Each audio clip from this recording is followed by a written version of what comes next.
What gods ruled Africa before the arrival of the Bible and the Quran?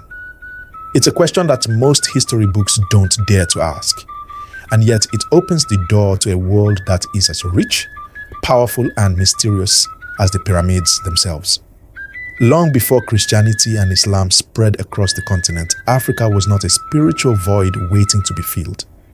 It was already a place alive with divine beings, gods, and cosmic philosophies that shaped the way people lived, ruled, and understood their universe.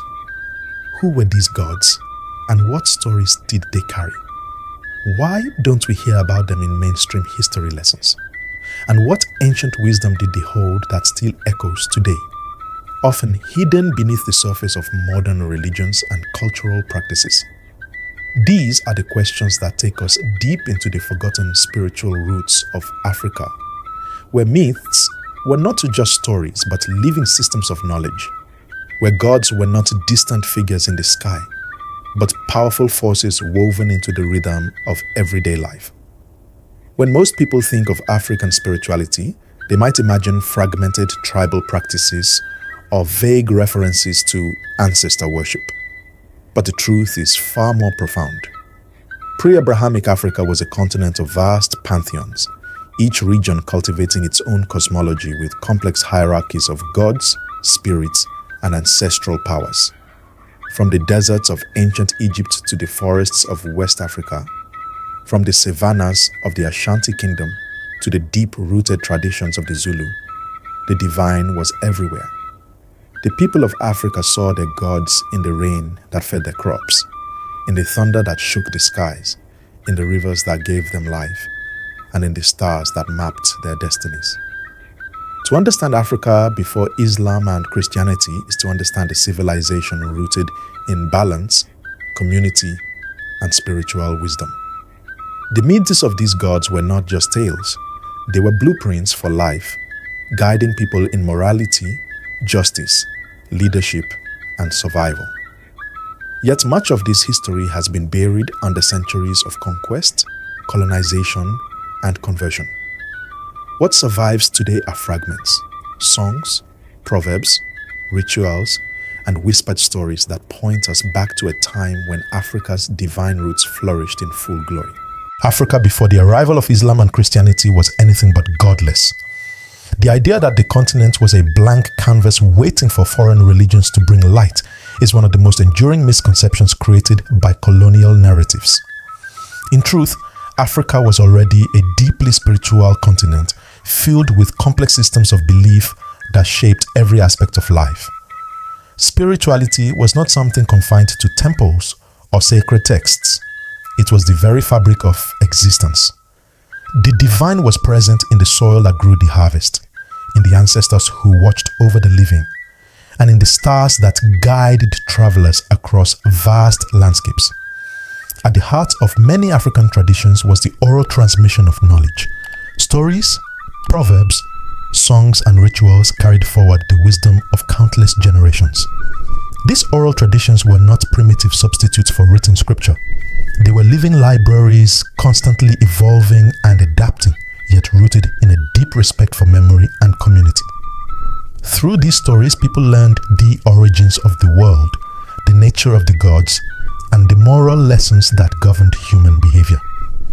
To remember and retell was to honor both the past and the ancestors, who were seen as a vital link between the human and the divine. Ancestral reverence was central to African spirituality. The ancestors were not gone but present, active, and powerful. They were protectors and guides, ensuring that the living remained connected to the heritage and to the cosmic order. Offerings were made, prayers were spoken, and rituals performed to maintain this sacred bond. To dishonor the ancestors was to disrupt harmony, for they were the keepers of wisdom and the guardians of moral balance. In this way, spirituality was not just about worshipping distant gods, but also about living in alignment with those who came before. Africa's spiritual traditions were as diverse as its landscapes. The gods of the Nile were not the same as the gods of the West African forests, and the spirits of the savannas differed from those of the deserts.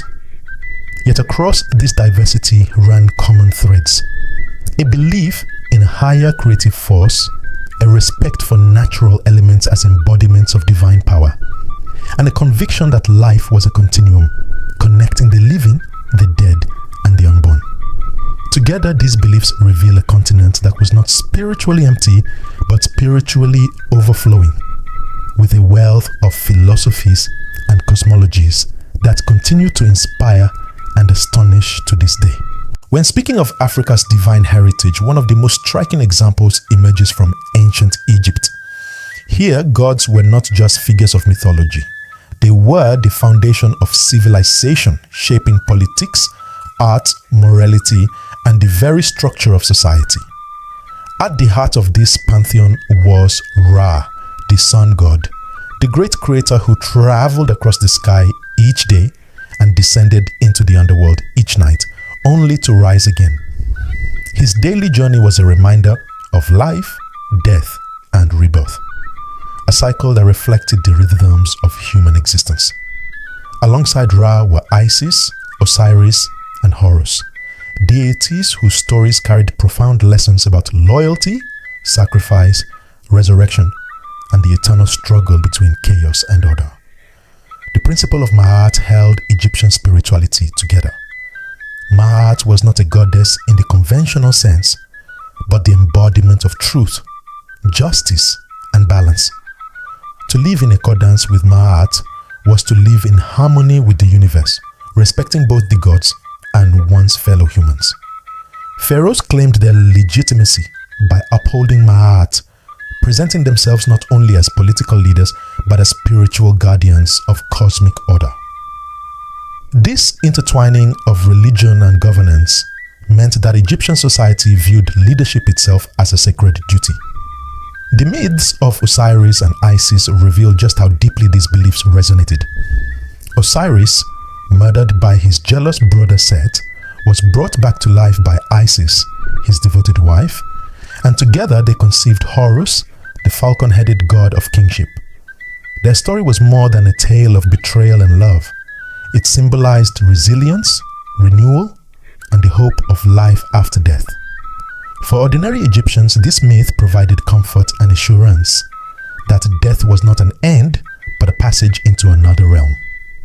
Temples and tombs were decorated with scenes of these divine dramas, ensuring that every person, from pharaoh to farmer, was constantly reminded of the god's presence in their lives. In Egypt, spirituality was not just an aspect of culture. It was the very heartbeat of civilization. The gods were everywhere, present in the architecture, in the annual flooding of the Nile, in the stars that guided navigation, and in the rituals that accompanied daily life. To the Egyptians, their pantheon was not abstract theology, but a living reality, one that connected heaven, earth, and the afterlife in a seamless cycle of divine order. Among the many spiritual traditions of Africa, few stand out with as much depth and endurance as the Yoruba religion of West Africa. Rooted in what is now Nigeria and parts of Benin and Togo, Yoruba spirituality presents a vision of the universe that is both highly structured and remarkably flexible, capable of adapting across centuries and continents. At its core lies Olodumare, the Supreme Being, the source of all creation and energy. Unlike the more distant gods of some traditions, Olodumare was not imagined as inaccessible, but rather as the central force from which all life and power flowed. Yet Olodumare was so vast and transcendent that humans rarely interacted with him directly. Instead, the people turned to the Orishas, divine intermediaries who acted as bridges between humanity and the ultimate source. The Orishas were not abstract concepts. They were living forces of nature, each embodying particular qualities and powers. Shango, the fiery god of thunder and lightning, represented authority, power, and masculine vitality. Ogun, the god of iron and war, stood for labor, industry, and the courage to overcome obstacles. Yemoja, the mother of waters, embodied fertility, nurturing, and protection. especially for women and children. Each Orisha was deeply intertwined with aspects of daily life, and through them, the Yoruba people explained both the mysteries of existence and the challenges of survival. To honor the Orishas was to honor the forces that sustained life itself. Central to this spiritual system was the practice of divination, known as Ifa. Through complex rituals involving palm nuts or cowrie shells, Ifa priests, known as Babalawos, interpreted the will of the divine. Divination was not fortune-telling in the casual sense, but a sophisticated system of knowledge, guiding individuals and communities in matters of health, morality, conflict, and destiny. The verses of Ifa contained poetry, history, and ethical codes, making them a vast library of wisdom transmitted orally across generations. In this way, Yoruba spirituality offered not only a means of contacting the divine, but also a structured philosophy for living in balance with the world. What makes Yoruba religion even more extraordinary is its resilience in the face of slavery and colonization. As millions of Africans were taken across the Atlantic during the transatlantic slave trade, they carried their gods with them.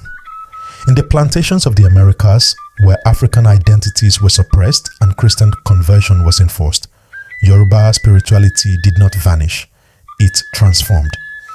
In Cuba, it merged with Catholicism to create Santeria. In Haiti, it became part of Vodun. In Brazil, it took root as Candomblé. In each of these new forms, the Orishas lived on, disguised under the names of Catholic saints, but never forgotten. Shango became associated with Saint Barbara, Yemoja with Our Lady of the Immaculate Conception, Ogun with Saint Peter.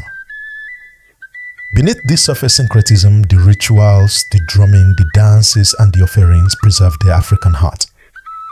The survival of Yoruba spirituality in the diaspora is a powerful testament to the strength of African cultural identity. Despite centuries of violence and displacement, the Orishas remained, offering protection, hope, and a sense of belonging to generations who were uprooted from their homeland. Even today, ceremonies to honor the Orishas are performed not only in West Africa but in New York, Havana, Salvador, and Port-au-Prince. The chants echo across oceans, the drums summon the same spirits, and the divine presence of Olodumare continues to be felt. Yoruba spirituality reminds us that African religion was never confined by geography. It was portable, adaptable, and alive, carried in the hearts of those who refused to let their gods be silenced. To study it is to see not only the spiritual genius of West Africa, but also the unbroken thread that connects Africa to its vast diaspora, weaving a story of endurance, faith, and divine continuity that continues to this very day. In the heart of West Africa, the Ashanti and broader Akan peoples of present-day Ghana developed a spiritual system that blended reverence for supreme deities with a deep commitment to ancestral authority and community order. At the center of their cosmology stood Nyame, the great sky god, creator of the universe and ultimate source of life. Nyame was both transcendent and immanent, a god who existed beyond human comprehension, but who could also be felt in the rhythm of the seasons, the cycle of life, and the mystery of creation itself.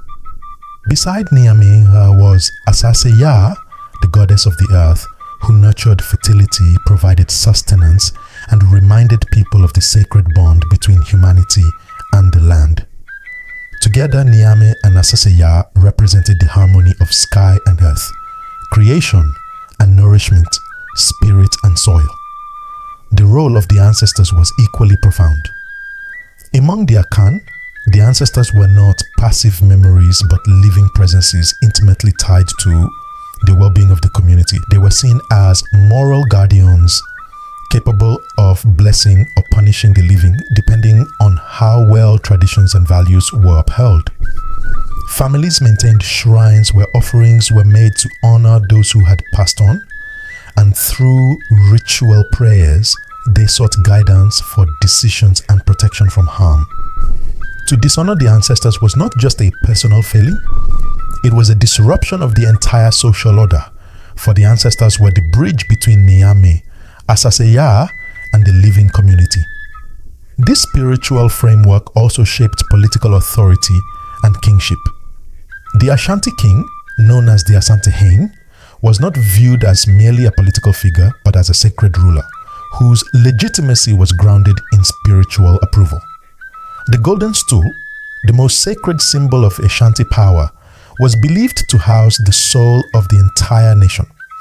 It was not just a throne but a divine covenant, linking the living to the ancestors and to Niame himself. In this way, leadership was inseparable from spirituality, and the health of society was measured not only in material wealth but in moral and cosmic balance. The Akan worldview reveals a society where religion was not an isolated domain but the very structure of life. From farming to governance, from family ties to warfare, the presence of Niame, Asaseya, and the ancestors was constant. It was a spirituality that bound heaven to earth, past to present, and people to their land in a sacred relationship of duty, reverence, and continuity. In the vast regions of Central and Southern Africa, spirituality was inseparable from the natural world, with gods and spirits woven into the cycles of land, water, and sky. Among the Zulu people, the supreme creator was Unkulunkulu, regarded as the first ancestor and the origin of all life. He was believed to have emerged from the reeds, a symbol of creation and continuity, and from him descended both humanity and the order of existence. While Unkulunkulu was the ultimate source, he was often seen as distant, and the Zulu turned to intermediaries, spirits of ancestors and lesser deities, to navigate daily life. Ancestors in Zulu belief were vital protectors, consulted for guidance, and honored through ritual practices. To ignore them was to risk misfortune, for they were the living connection between humanity and the divine. Farther north, in present-day Zimbabwe, the Shona people revered Mwari, the high god associated with creation, fertility, and the natural order. Mwari was not confined to temples or images but was encountered in the vastness of the landscape itself, on mountains, in caves, and in the whisper of the wind. Priests and spirit mediums acted as messengers, interpreting Mwari's will and ensuring that society remained in harmony with divine expectations. The Shona believed that drought, famine, or conflict could arise when humans strayed from this spiritual alignment, and thus maintaining a balance with Mwari was central to communal survival. Rain, in particular, held sacred significance, for it symbolized the lifeblood of the earth. Across Central and Southern Africa, rituals were performed to call for rain, and prayers were offered to gods and ancestors who controlled the skies. Rain was more than weather. It was the visible blessing of the divine, proof that the bond between people, land, and gods remained intact. The land itself was sacred, not merely a resource to be exploited, but a living entity infused with spirit. To plant, harvest, or build without acknowledging the sacredness was unthinkable. Through these traditions, the Zulu, Shona, and many others built societies where spiritual practice was directly tied to survival and prosperity. The gods and ancestors were not abstract ideals but active forces whose presence could be felt in every drop of rain, every fertile field, and every family lineage. To live in these lands was to live in constant dialogue with the divine, a relationship of respect and reciprocity that sustained both people and the world around them. In the cliffs of Mali, the Dogon people nurtured one of the most fascinating and mysterious spiritual traditions in Africa. Central to their cosmology are the Nomo, ancestral water spirits who embody both creation and transformation. The Nomo were said to have descended from the heavens, bringing order to a chaotic world and teaching humanity the arts of agriculture, weaving, and the ways of living in harmony with the environment. They were not only guardians of knowledge, but also beings who symbolized the union of water, life, and fertility. The myths surrounding the Nomo reveal a worldview in which the divine is not distant but intimately engaged in the shaping of human destiny. What makes Dogon spirituality particularly intriguing is its connection to the stars. For generations, the Dogon have spoken of Sirius, the brightest star in the night sky, and described it not as a single point of light, but as a system with an invisible companion star, a fact that modern astronomy only confirmed with telescopes in the 19th and 20th centuries. The Dogon claim that this knowledge came from their ancestors, who received it from the Nomo. They not only describe the companion star, Sirius B, but also its orbital period around Sirius A, which aligns astonishingly with modern scientific findings. This knowledge has sparked endless debates. How could a traditional society without telescopes or advanced scientific instruments possess such detailed astronomical information? Was it coincidence, a product of myth, or evidence of an ancient scientific understanding now lost to history? Some argue that the Dogon's knowledge reflects a symbolic truth rather than literal astronomy, while others suggest possible ancient contact with travelers or a knowledge system far more advanced than outsiders once believed. Whatever the explanation, the Dogon's cosmology forces us to reconsider how we define science, myth, and knowledge. The Dogon view of the universe was not a detached curiosity about the stars, but a deeply spiritual framework that tied the heavens to the earth. For them, the movements of celestial bodies reflected divine order, and their myths served as both scientific explanation and sacred teaching. In their stories of the Nomo and Sirius, we see a civilization blending spirituality and observation, myth and reality, in ways that continue to challenge modern assumptions. The Dogon remind us that Africa's divine traditions were not only about gods and rituals, but also about profound understandings of the cosmos itself. The spiritual landscape of Africa changed dramatically with the arrival of Islam in the 7th century, and Christianity, both earlier through Roman influence in North Africa and later through European missionaries and colonial expansion.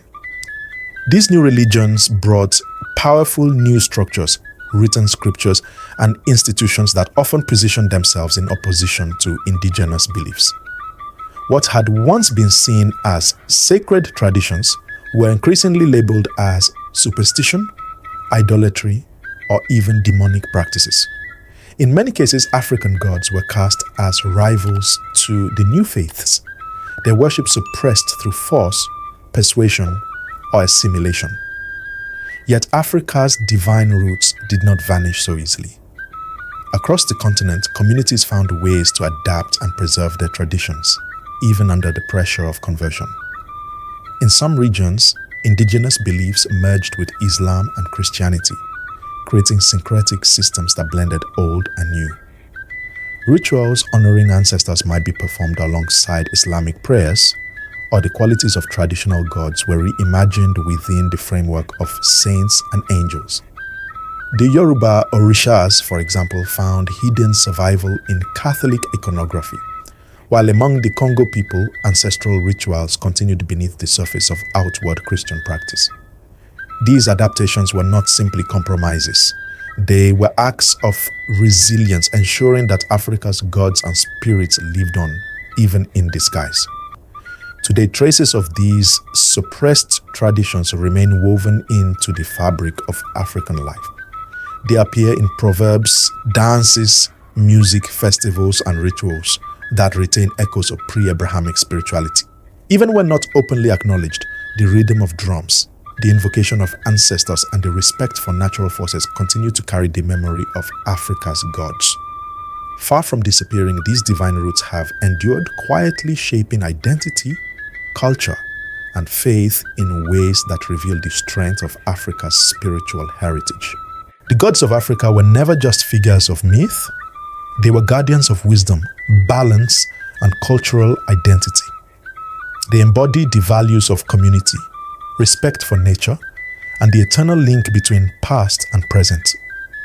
To truly understand Africa, we must look beyond the layers of conquest and conversion and remember the divine roots that shaped its civilizations.